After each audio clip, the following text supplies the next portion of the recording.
Good morning mga kapanyero. For today's video, magluluto kami ni Mrs. ngayon ng rice turon dahil may umorder sa amin. Ayun, magluluto kaming dalawa. Sabay, na rin, vlog. Ipapakita namin sa inyo kung paano kami magluto ng turon. Ang ipapakita na lang namin sa inyo yung pagluluto. Hindi na namin ipinakita kung paano siya binalot sa lumpia wrapper, yung malagkit. Ayan mga kapanyero.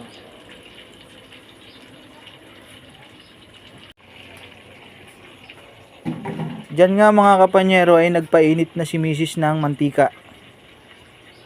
Kailangan mga kapanyero, pag inihulog nyo yung rice turon, ay mainit na mainit ang mantika.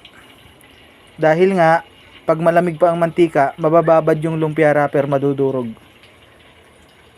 Ayan. Meron siyang, ang sahog niya lang ay siyempre asukal na kung tawagin dito sa amin ay sigunda.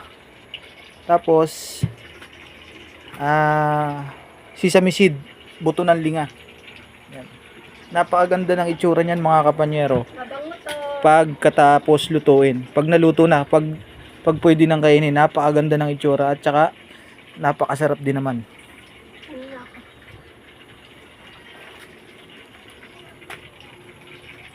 Ayan mga kapanyero, nag-umpisa na siyang magprito.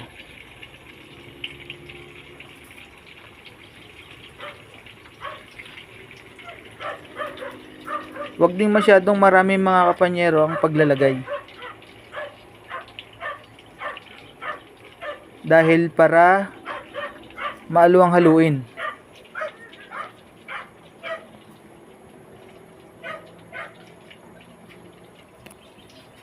Ano bang oras may ang niyan? Ang deliver? Ang pick up? 10:30.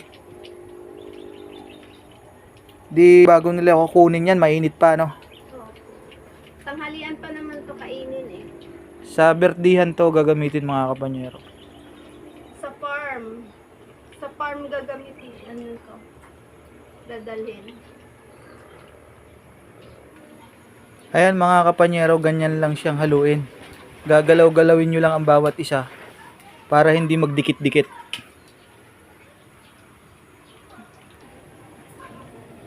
Ayan mga kapanyero, pag alam nyo na pong medyo malutong na yung lumpia wrapper, lalagyan nyo na po ng asukal. Ayan. Tatantyahin nyo lang po yung kung ano yung katamtamang tamis. Sundan nyo po mga kapanyero sa video. Para po dadami sa atin yung marunong magluto ng ganitong merienda. Para kung sa bahay lang kayo, sawa na kayo sa mga binibili sa labas. Sawa na kayo sa mga tinapay, iba't ibang klaseng tinapay. 'Yon. Para po makapagluto kayo ng ganyan. Talaga naman pong napakasarap, lalo na pag siya ay mainit pa, pag bagong hango pa. Ayan na mga kapanyero, yan na yung time kung saan pwede mo na siyang baligtarin o malimit haluin para yung asukal niya kumalat na.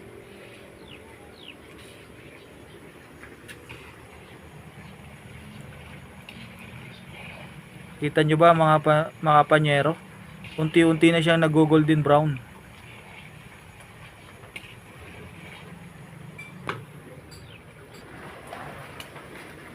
Lalagyan na rin natin ng sesame seed pag ganyang golden brown na po.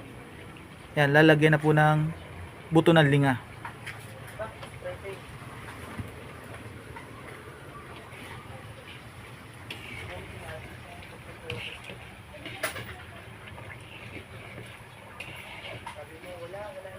Ilang piraso nga yan, May? 100 piraso po yan. Ang kabayaran po niyan ay 600 pesos. Ang puhunan ay nasa 300. Tsaka pagod. So kita pa rin. Pampamilya talaga, mga kapanyero. Pinapakita mo nga kay Hini.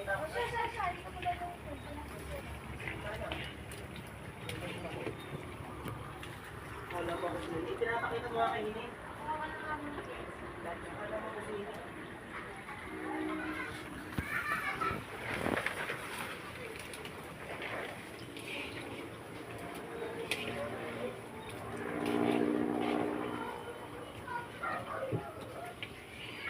Ayan, wag nyo pong titigilan mga kapanyero ng halo ha. Pag may asukal na at pag mayroon ng sesame seed. Kasi po, pag tinigil nyo to, yung asukal niya, magbubuo dun sa ilalim. Ayun, didikit daw sa ano, didikit sa kawali ang asukal. Masusunod. Masusunog siya mga kapanyero.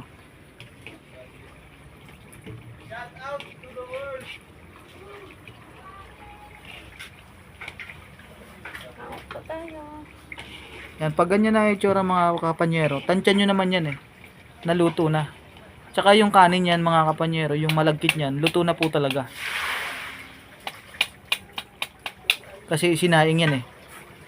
Kita nyo mga kapanyero, oh.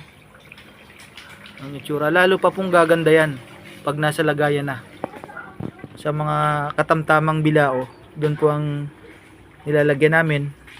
Yan. Tapos, papatuluin nyo po ang mantika. Yan. Diyan nyo po siya papatuluin sa ganyang screen, sa butas-butas na ganyan. Tapos, saka nyo ililipat dun sa bilao na yon.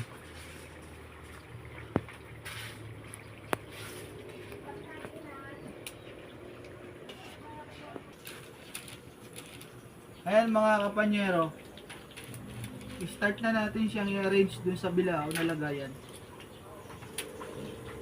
Para naman maganda sa paningin yung ating restaurant pag ating dinala doon sa umorder.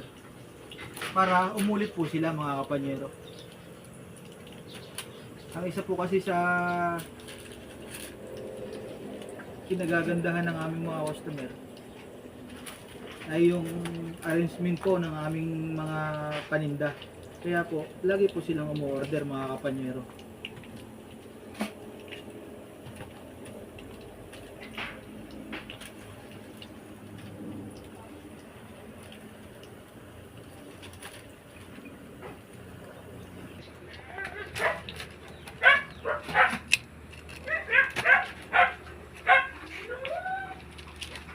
Kita nyo naman mga kapanyero, napakaganda po ng itsura niya. Oh.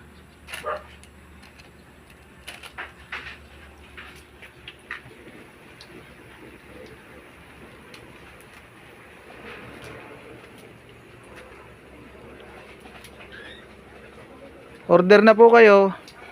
Doon na lang po kayo mag-message sa Buenas Banana Chips. May sarili po din yung FB account. Order na po, kakanin.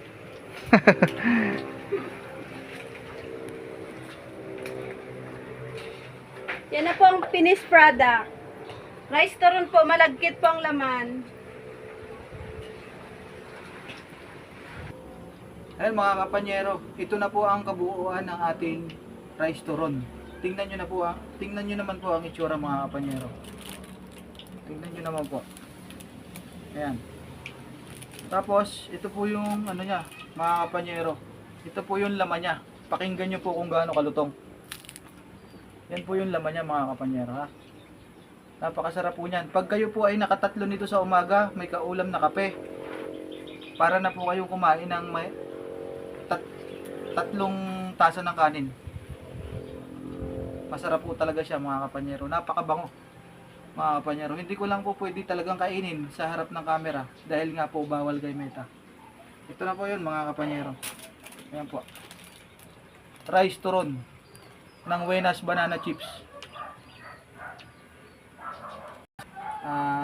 Like and share naman mga kapanyero. Comment po kung ano po ang masasabi nyo sa aming pong produkto.